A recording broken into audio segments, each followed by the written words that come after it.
हाँ तो बेटा गुड मॉर्निंग। हम अपनी नेक्स्ट क्लास कंटिन्यू कर रहे हैं, ठीक है ना। सब तैयार है ना? बिल्कुल, अब तो तैयार होंगे। सर्वनाम के 6 वेद समझा दिए गए हैं। आज तो केवल हमको क्या करना है, एक्सरसाइज सॉल्व करनी है, एग्जाम्पल्स सॉल्व करने हैं, है ना। उदाहरण लेकर पद परिचय करना है।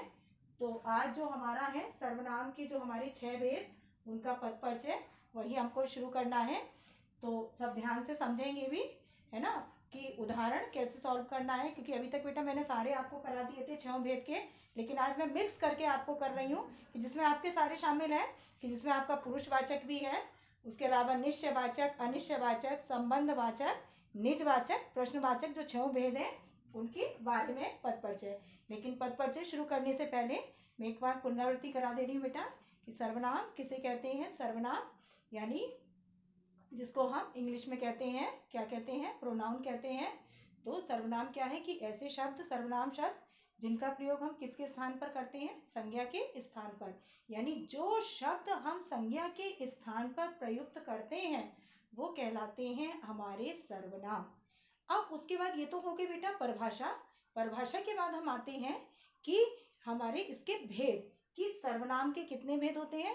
सर्वनाम के 6 भेद होते हैं। पुरुषवाचक सर्वनाम, पुरुषवाचक सर्वनाम में मैंने बताया था कि जिसमें व्यक्ति के बारे में, विशेष के बारे में बताया जाता है। और वो व्यक्ति कौन से, 3 प्रकार के व्यक्ति मैंने ये भी बताया था कि first person, second person and third person. यानी उत्तम पुरुष, मध्यम पुरुष और अन्य पुरुष, ये मैंने आपको बताया था, ये पुरुषवाचक सर्वनाम के अंतर्गत रहते हैं। अब first person, second person, third person क्या है बेटा, उत्तम पुरुष, यानी जिसमें होता है वक्ता यानी बोलने वाला, वो कहलाता है फर्स्ट पर्सन यानी उत्तम पुरुष। मध्यम पुरुष क्या है बेटा आप में, जो होता है श्रोता यानी सुनने वाला। अब आपका तीसरा बचा अन्य पुरुष। अन्य पुरुष क्या हुआ कि जिसके बारे में बातचीत की जाती है वो कहलाता है अन्य पुरुष।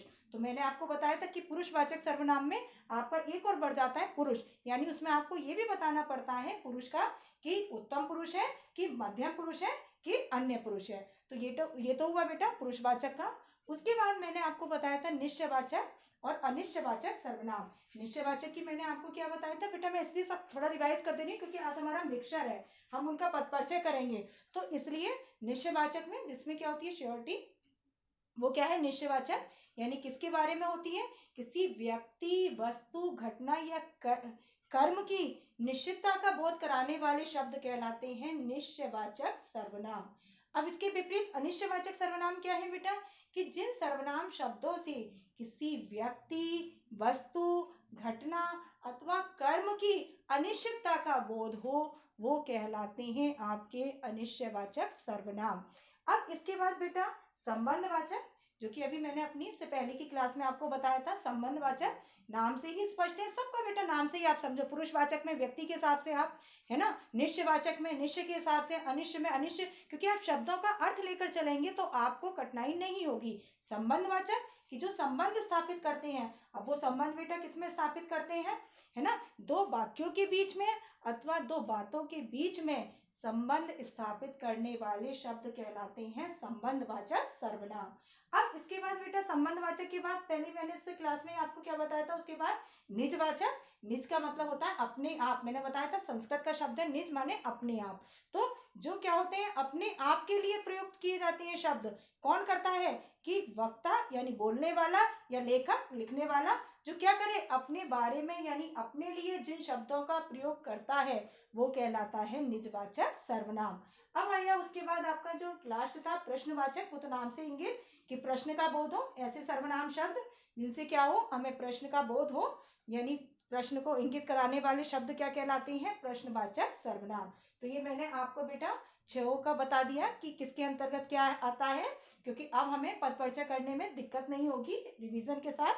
अब हमें जो लेना है बेटा वो क्या लेना है, इधर वही आधार, कि किस आधार पर हम पद परिचय करेंगे, यानी पद परिचय का आधार, क्योंकि उससे बेटा आपको करने में आसानी होती होगी निश्चित रूप से। तो जो हमारा आधार है वो वही चलेगा बेटा, केवल एक पुरुषवाचक में बढ़ जाता है कि पद परिचय का आपका आधार क्या है। पहला आपका बताना होगा सर्वनाम, सर्वनाम का भेद आपको बताना होगा कि सर्वनाम का कौन सा भेद है। जब आपने ये बता लिया तो उसके बाद बेटा आपको आना होगा, यदि पुरुषवाचक सर्वनाम है तो केवल उसमें ही आपको पुरुष डालना होगा, यानी पुरुषवाचक सर्वनाम में आपको क्या डालना होगा, पुरुष भी, कि उत्तम पुरुष है, मध्यम पुरुष है या अन्य पुरुष है। अब उसके बाद आपका आ गया बेटा लिंग, वही चलना है आपका सब में। लिंग हो गया, लिंग के बाद वचन, वचन के बाद कारक, कारक के बाद क्रिया से सीधा संबंध होना, क्रिया से सीधा संबंध, क्रिया से संबंध होना, संबंध कि क्रिया से कैसा संबंध है, सीधा है कि नहीं है, क्रिया से संबंध। अब यहाँ बेटा पुरुष, इस बात को समझ ले बहुत अच्छे से कि जो पुरुष आप डालेंगे, उत्तम पुरुष, मध्यम पुरुष, अन्य पुरुष, वो केवल आपको पुरुषवाचक सर्वनाम के अंतर्गत ही डालना है, उसके अलावा आपको संबंधवाचक, निजवाचक इसके अंतर्गत नहीं डालना है। ये बात बेटा अच्छे से समझ ले, क्योंकि वो उसी का ही भेद है पुरुषवाचक सर्वनाम का, उत्तम पुरुष, मध्यम पुरुष और अन्य पुरुष। अब हम आते हैं बेटा अपना उदाहरण पर, तो उदाहरण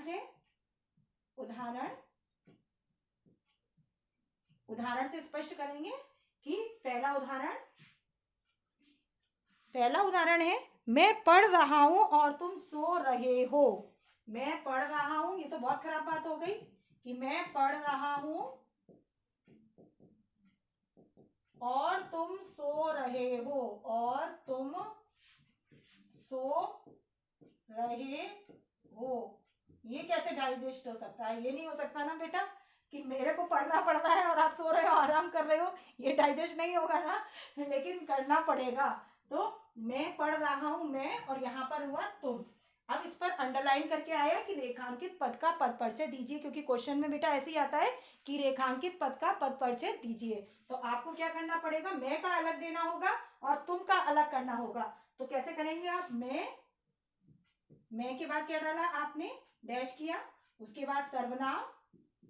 अब तो सबको आ गया होगा, जल्दी जल्दी बोलते जाओ, सब अपने मुंह से खोलने की कोशिश करो। मैं, सर्वनाम, सर्वनाम में आपका कौन सा हो गया, पुरुषवाचक, पुरुषवाचक के अंतर्गत फिर क्या आएगा, मैं, हम, हमारा, उत्तम पुरुष, तो क्या डाला आपने, उत्तम पुरुष। अब उत्तम पुरुष के बाद फिर आपका क्या आया कि लिंग, लिंग में मैं पढ़ रहा हूं, रही है होता तो क्या होता, लड़की, मैं पढ़ रहा हूं यानी लड़का, तो आप लिंग डालेंगे कि पुल्लिंग,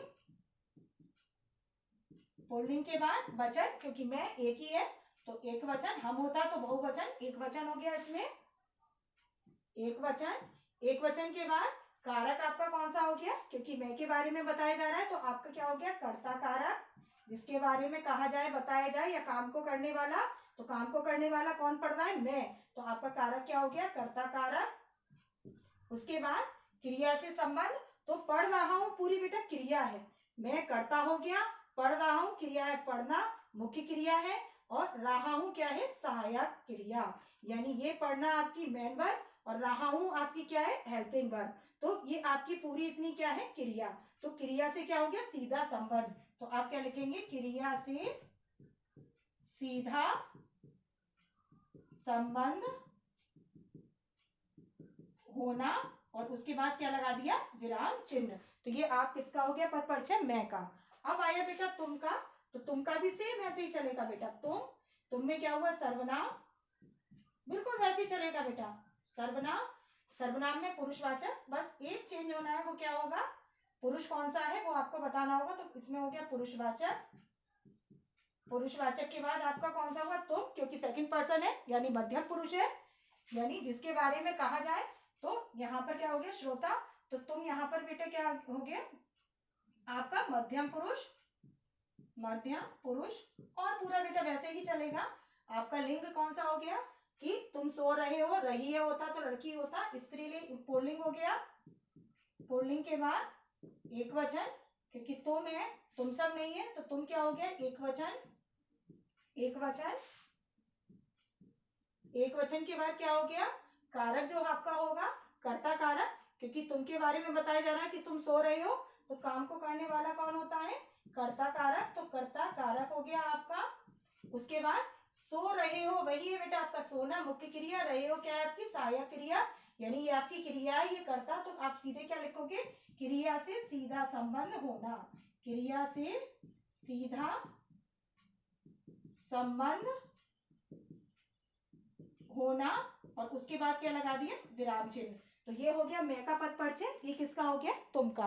अब हम आगे अपना लेते हैं, दूसरा उदाहरण लेते हैं बेटा। ये आपका पुरुषवाचक का है, क्योंकि मैंने मिक्स कर रखा है। ये आपका पुरुषवाचक सर्वनाम का हो गया उदाहरण। अच्छे से समझ में आ रहा होगा बेटा, जिसने समझा होगा तो बहुत अच्छे से उसको समझ में आ रहा होगा। अब आगे नेक्स्ट है हमारा कि लॉकडाउन के समय हम घर पर रहकर ही पढ़ रहे हैं। लॉकडाउन के समय हम घर पर रहकर ही पढ़ रहे हैं। अब यहाँ पर हम आया बेटा अंडरलाइन करके, तो हम का मजबूरी है, पढ़ना पड़ता है ना।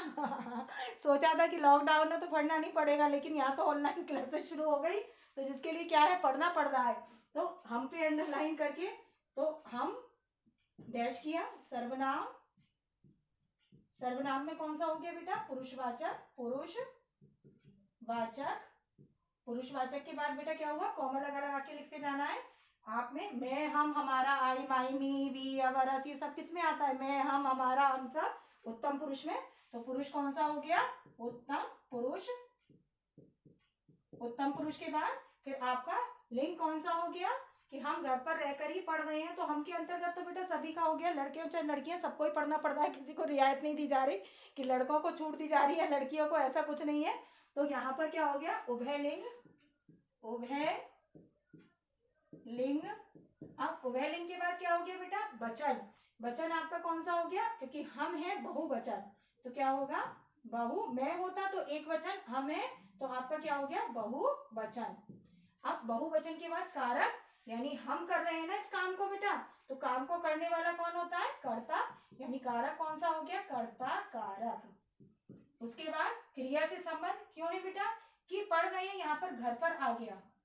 घर क्या है बेटा, आपका कर्म, तो क्रिया से आप क्या डालोगे, क्रिया से सीधा, ये पढ़ रहे हैं क्या है बेटा, क्रिया, बीच में कर्म आने की वजह से आप क्या कहोगे, क्रिया से सीधा संबंध ना होना, सीधा संबंध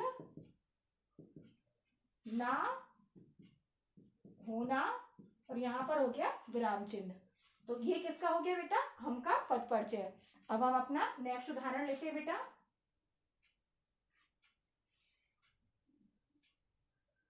नेक्स्ट उदाहरण हमारा, सब बेटा कॉपी पर नोट करते चले जाओ, अच्छे से समझते रहो बेटा। अब तो इंटरेस्टिंग लग रहा होगा आपको, समझ में आ रहा है, क्योंकि जब समझ में आ जाता है तो वही इंटरेस्टिंग, वही आसान लगता है। अब आगे बेटा नेक्स्ट है, आप खाना खा लीजिए। आप खाना खा लीजिए। अब यहाँ पर बेटा आप है, आप क्या है आपका सर्वनाम। सर्वनाम में आपका आ गया पुरुषवाचक। पुरुषवाचक के बाद बेटा आपका आप किस में आता है, तुम, तुम्हारा, आप आदर के लिए लिया जाता है, तो यहाँ पर हो गया मध्यम पुरुष। मध्यम पुरुष के बाद बेटा आप खाना खा लीजिए, है ना। किसी के लिए भी कहा जा सकता है कि आप लड़की लड़का किसी में, तो आप उभयलिंग में भी ले सकते हो, उभयलिंग। उसके बाद वचन, एक वचन। एक वचन के बाद आपका कारक कौन सा है, आपके बारे में ही कहा जा रहा है, यानी कर्ता कारक। उसके बाद आपने डाला, क्या डाला, क्रिया से संबंध, तो खाना आ गया बीच में, आप बेटा हो गया कर्ता ही है ना। खा लीजिए क्या है आपकी, खाना मुख्य क्रिया, लीजिए क्या है सहायक क्रिया, तो ये पूरी क्रिया है खा लीजिए, बीच में खाना क्या है, कर्म। तो कर्ता का सीधा संबंध क्रिया से ना होना, तो हम क्या डालेंगे, क्रिया से सीधा संबंध ना होना, और यहां पर लगा देंगे विराम चिन्ह। अब उसके बाद हमारा बेटा नेक्स्ट उदाहरण, नेक्स्ट है कि वह किसे देख रहा है। वह किसे देख रहा है। अब यहाँ पर क्वेश्चन मार्क, क्योंकि क्वेश्चन वाला है, किसे, क्वेश्चन वाला प्रश्नवाचक, तो आप पहले डालेंगे किसे का पद परिचय देना है आपको, यानी किसे। किसी के बाद आपने डैश किया, यहाँ पे लिखा आपने सर्वनाम, सर्वनाम में आपका हो गया प्रश्नवाचक, प्रश्नवाचक। प्रश्नवाचक के बाद आपका क्या हुआ बेटा कि आपका आएगा लिंग। लिंग में किसे देख रहा है, वह किसे देख रहा है, तो किसी को बेटा वह तो देख रही है होता, तो ये तो बेटा क्या है आपका पुल्लिंग। अब किसे देख रहा है ये इसमें पता नहीं, दोनों ही हो सकते हैं, लड़के को देख रहा है, लड़की को देख रहा है, किसे देख रहा है, तो इसमें हम डाल सकते हैं उभयलिंग, क्योंकि यदि वह का दिया जाता तो पुल्लिंग, क्योंकि देख रहा है, देख रही होता तो स्त्रीलिंग होता, लेकिन किसे है, अब किसे में पता नहीं ना कि किसको देख रहा है, तो यहाँ पर आपका आ जाएगा बेटा प्रश्नवाचक। उसके बाद फिर आपका उभयलिंग, उभयलिंग, उभयलिंग के बाद वचन। वचन आपका हो गया एक वचन।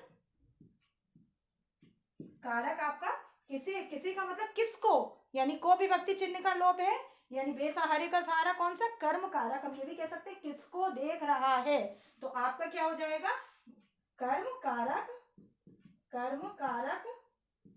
कर्म कारक के बाद क्रिया से संबंध, देख रहा है पूरी क्या है बेटा क्रिया, देखना मुख्य, रहा है क्या है सहायक क्रिया, ये मेन वर्ब और ये आपकी हेल्पिंग वर्ब, तो यहाँ पर कर्म कारक हुआ आपका। कर्म कारक के बाद क्रिया से सीधा संबंध होना, तो क्रिया से सीधा संबंध होना, और इसके बाद हमने क्या लगा दिया विराम चिन्ह। तो ये आपका किसका हो गया बेटा किसे का। बेटा मैं जल्दी जल्दी इसलिए ले रही हूँ ताकि आपके ज्यादा से ज्यादा उदाहरण हो सके और आप समझ सकें। आप देख लें, समझ लें बेटा जान के अच्छे से, इसलिए मैं ज्यादा से ज्यादा बेटा उदाहरण कराने की कोशिश कर रही हूँ। उसके बाद हमारा नेक्स्ट उदाहरण है बेटा कि जिसको देखो उसको ही घर जाने की पड़ी है, जिसको देखो उसको ही घर जाने की पड़ी है, घर जाने की पड़ी है।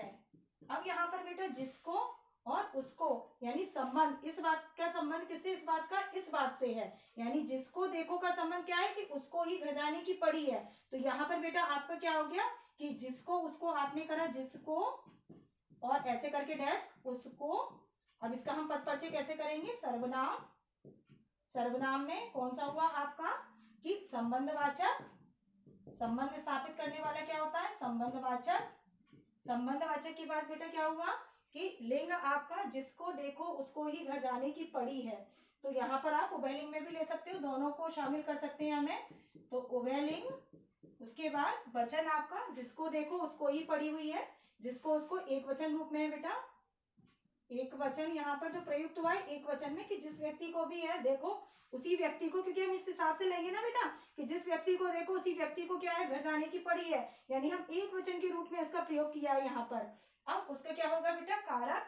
कारक कौन सा होगा कर्ता, क्योंकि इन्हीं के बारे में कहा जा रहा है जिसको उसको, तो कारक कौन सा होगा कर्ता कारक। अब आगे की क्रिया से संबंध, क्रिया से बेटा आपका संबंध क्या है कि घर आ गया है बीच में, तो यहाँ पर क्रिया से सीधा संबंध ना होना, तो आप क्या लिखेंगे क्रिया से सीधा संबंध ना होना, और यहाँ पे लगा दिया आपने विराम चिन्ह। नेक्स्ट उदाहरण बेटा हमारा कि मैं बाजार से स्वतः सामान ले आया, मैं बाजार से स्वतः सामान ले आया, सामान ले आया। अब तो बेटा बहुत आसान लग रहा होगा आपको कि स्वतः है यहाँ पर, तो आप पहले लिखेंगे सर्वनाम। सर्वनाम में ये स्वतः का आप दे रहे हैं, स्वतः है डैश करके सर्वनाम। सर्वनाम में आपका कौन सा हो गया निजवाचक, निजवाचक क्योंकि अपने बारे में कहा जा रहा है, स्वतः का मतलब अपने आप, निजवाचक। उसके बाद हो गया लिंग आपका कि ले आई होता तो आपका होता स्त्रीलिंग, क्योंकि ले आया है तो आपका क्या होगा पुल्लिंग। पुल्लिंग के बाद क्योंकि मैं अपने लिए कह रहा है ना तो क्या होगा एक वचन, हम होता तो बहुवचन, मैं है तो एक वचन, स्वतः यानी अपने आप ले आया कर्ता कारक। कर्ता कारक के बाद बेटा क्रिया से संबंध यानी सामान को ले आया, ये आपका क्या है कर्म, यानी बीच में कर्म बैठा है तो क्रिया से सीधा संबंध ना होना। लेना क्या है मुख्य क्रिया, आया क्या है सहायक क्रिया, लेकिन सामान बीच में कर्म बैठा है तो आप क्या कहोगे कि क्रिया से सीधा संबंध, क्रिया से सीधा संबंध ना होना, और यहाँ पे आप क्या लगा देंगे, विराम चिन्ह। तो ये किसका हो गया, स्वतः का पद परिचय। आगे नेक्स्ट उदाहरण, सबको अच्छे से आ रहा होगा बेटे, मैं मिक्स करके सबका आपको 6 वेदों का उदाहरण करा रही हूँ ताकि आपको किसी प्रकार की भी दिक्कत ना हो, किसी प्रकार की परेशानी का सामना ना करना पड़े, अच्छे से आप कर सकें। अब आगे आप, हिंदी का कार्य किसने नहीं किया, भाई मैं पूछ रही हूँ आप लोगों से, जल्दी जल्दी बताओ कि हिंदी का कार्य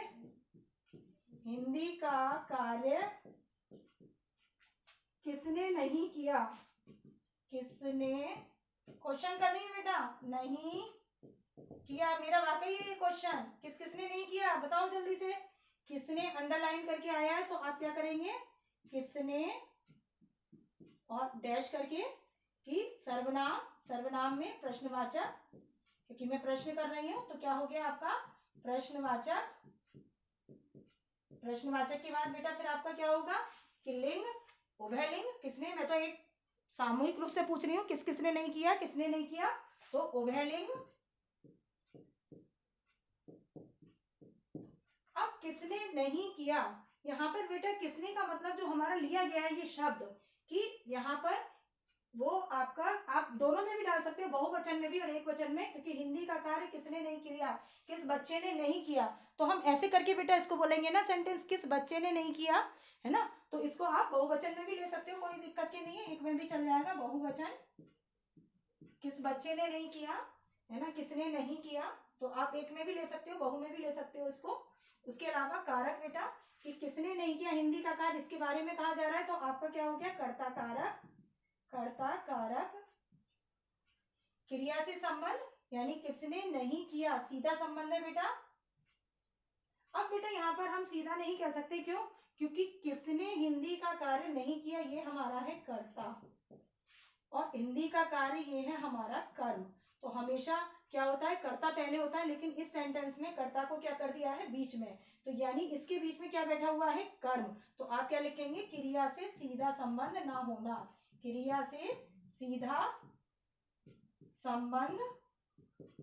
बेटा मेरी बात समझ रहे हो ना, क्यों मैं कह रही हूँ, जरा बेटा समझ लो, क्योंकि हिंदी में पहले होता है कर्ता, कर्ता के बाद होता है बेटा कर्म, और कर्म के बाद होती है क्रिया, लेकिन यहाँ पर पहले कर दिया गया है कर्ता को, कर्म को कर दिया गया है पहले, और कर्ता को बीच में कर दिया गया है, और क्रिया को क्या कर दिया है बेटा, क्रिया को बाद में। तो क्रिया तो अपनी सही उसमें है स्थान पर, तो किसने, हम ये भी कह सकते हैं ना, किसने हिंदी का कार्य नहीं किया, तो किसने आपका कर्ता है, लेकिन हिंदी का कार्य आपका कर्म बीच में बैठा हुआ है, तो इसलिए कर्ता का सीधा संबंध किससे नहीं है, क्रिया से नहीं है।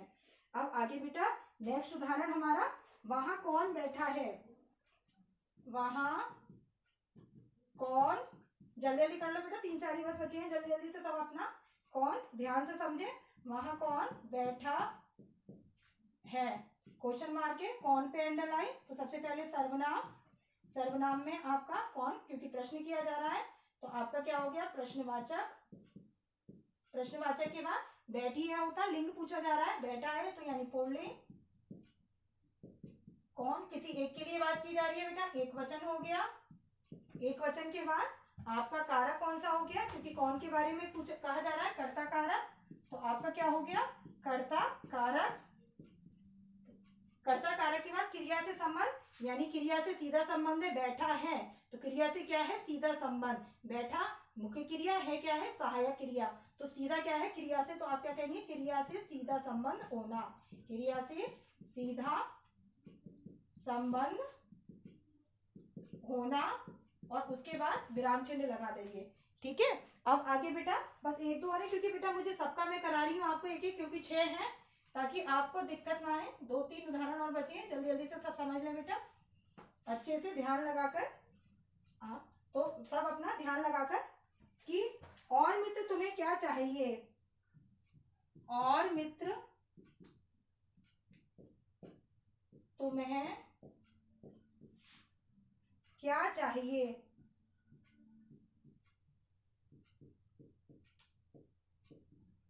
यहाँ पर और मित्र तुम्हें क्या चाहिए, और यहाँ पर क्वेश्चन मार्क है बेटा, कि क्या ये अंडरलाइन करके, क्या का आपका वैसे ही रहेगा बेटा, कि क्या आपने किया सर्वनाम, सर्वनाम में आपका कौन सा होगा कि प्रश्नवाचक प्रश्नवाचक प्रश्नवाचक के बाद लिंग आपका कौन सा होगा, क्या चाहिए, क्या सामान चाहिए, क्या चीज चाहिए, क्या वस्तु चाहिए, क्या चीज चाहिए, तो आप इसको स्त्रीलिंग में रख सकते हो। स्त्रीलिंग, क्या चाहिए, कौन सी चीज चाहिए, चीज होती है, वस्तु होती है, तो स्त्रीलिंग हो गया। क्या चाहिए एक वचन, एक वचन। उसके अलावा कारक, यानी क्या सामान के लिए है, क्योंकि ये करता है, ये आपका कर्म रूप में, बेसहारे का सहारा कर्म कारक, तो आपका क्या हो गया कर्म कारक। उसके बाद क्या चाहिए, यानी सीधा संबंध है, चाहिए आपकी क्रिया है, तो आप क्या कहेंगे, क्रिया से सीधा संबंध होना, सीधा संबंध होना, और यहाँ पे आप लगा देंगे विराम चिन्ह। नेक्स्ट बेटा आपका जो उदाहरण है कि घंटी बजी है, कोई आया है, घंटी बजी है, कोई आया है, कोई आया है। अब यहाँ पर बेटा कोई अंडरलाइन करके है, तो कोई का पद परिचय, कोई अनिश्चयवाचक है क्योंकि निश्चित नहीं है, कोई आया है, तो सबसे पहले सर्वनाम, सर्वनाम में आपका हो गया अनिश्चयवाचक, अनिश्चय क्योंकि निश्चित नहीं है कोई। उसके बाद आपका मिलने आया है, आई होता तो स्त्रीलिंग, क्योंकि आया है तो आपका क्या हो जाएगा बेटा पुल्लिंग। पुल्लिंग के बाद आपका क्या होगा एक वचन, एक वचन, एक वचन के बाद कोई के बारे में ही कहा जा रहा है, तो आपका कारक कौन सा होगा कर्ता कारक, कर्ता कारक। और उसके बाद आपका सीधे क्या होगा आया है, तो यहाँ पर आपका क्या होगा क्रिया से सीधा संबंध, आया है ये क्रिया है आपकी कोई, तो आप क्या कहेंगे क्रिया से सीधा संबंध होना, क्रिया से सीधा संबंध होना। और उसके बाद क्या लगा देंगे विराम चिन्ह, तो ये आपका क्या हो गया कोई का पद परिचय। अब आगे नेक्स्ट बेटा, समझ में आ रहा होगा बेटा, मैं जल्दी इसलिए कर रही हूँ ताकि ज्यादा से ज्यादा उदाहरण हो जाए आपकी, आप समझ सकें, देख सकें। फिर दो और मैं आपको दे रही हूँ, वे मैदान में क्रिकेट मैच देख रहे हैं, वे मैदान में क्रिकेट मैच देख रहे हैं, वे अंडरलाइन है, वे का सर्वनाम, सर्वनाम में वे पहले डाल के डैश करेंगे, सर्वनाम, सर्वनाम में आपका कौन सा हो गया बेटा पुरुषवाचक, पुरुषवाचक में कौन सा होगा वाचक, अन्य पुरुष, क्योंकि वह है वे ये सब किस में आता है अन्य पुरुष, जिसके बारे में बातचीत की जाए तो अन्य पुरुष हो गया। अन्य पुरुष के बाद आपका जो वचन होगा वो बहुवचन, वह होता तो एक वचन, क्योंकि वे है ज्यादा के लिए कहा जा रहा है, तो आपका वचन कौन सा होगा बेटा बहुवचन, यानी बहुवचन हो गया। उसके बाद कारक आपका कर्ता कारक, जिसके बारे में कहा जाए या काम को करने वाला क्या होता है कर्ता, यानी उद्देश्य, यानी जिसको हम सब्जेक्ट भी कहते हैं, तो कारक कौन सा है आपका कर्ता कारक। कर्ता कारक के बाद फिर आपका क्रिया से संबंध, क्योंकि मैदान में भी है क्रिकेट भी है बेटा मैच, तो यहाँ पर सीधा संबंध, देख रहे क्या है आपकी क्रिया, देखना क्या है मुख्य क्रिया, और ये है आपकी रहे हैं सहायक क्रिया, यानी ये मेन वर्ब है और ये रहे हैं आपकी क्या है हेल्पिंग वर्ब, तो ये इसके बीच में मैदान भी है क्रिकेट मैच भी है बेटा, तो क्या होगा आपका क्रिया से सीधा संबंध ना होना, क्रिया से सीधा संबंध ना होना, और यहाँ पर आप लगा देंगे विराम चिन्ह।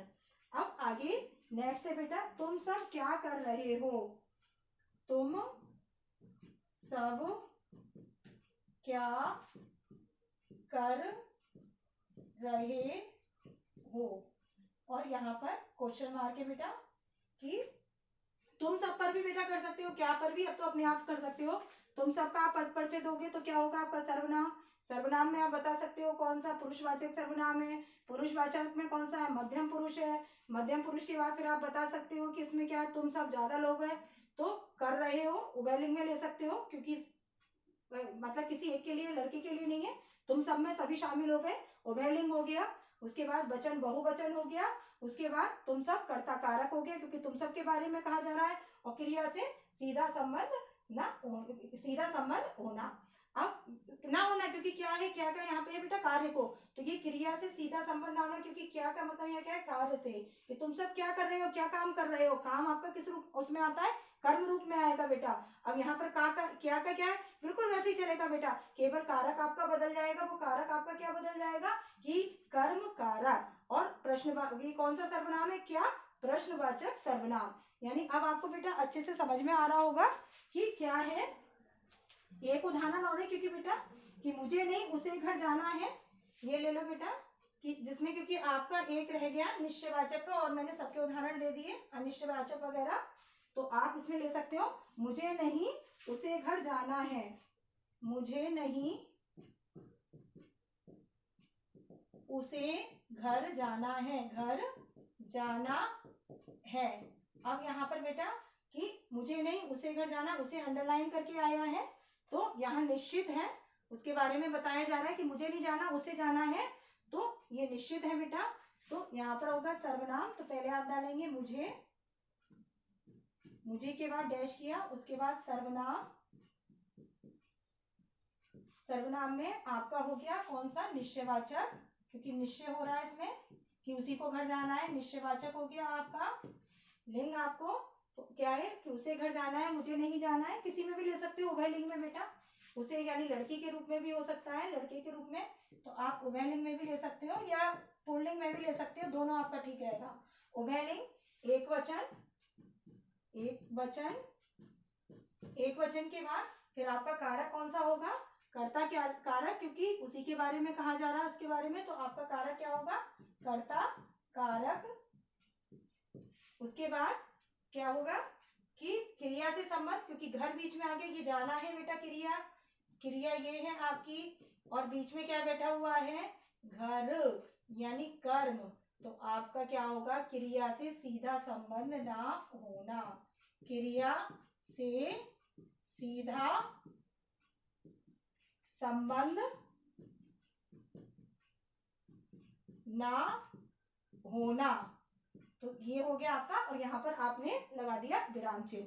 तो बेटा इसी तरह से आपके जो सारे उदाहरण हैं वो आप इसी तरह से बेटा कर सकते हैं सॉल्व, केवल आधार आप समझ लें, ठीक है। नेक्स्ट में बेटा अपना कंटिन्यू करूँगी, नेक्स्ट आगे जो भी है टॉपिक नेक्स्ट क्लास में। थैंक यू बेटा।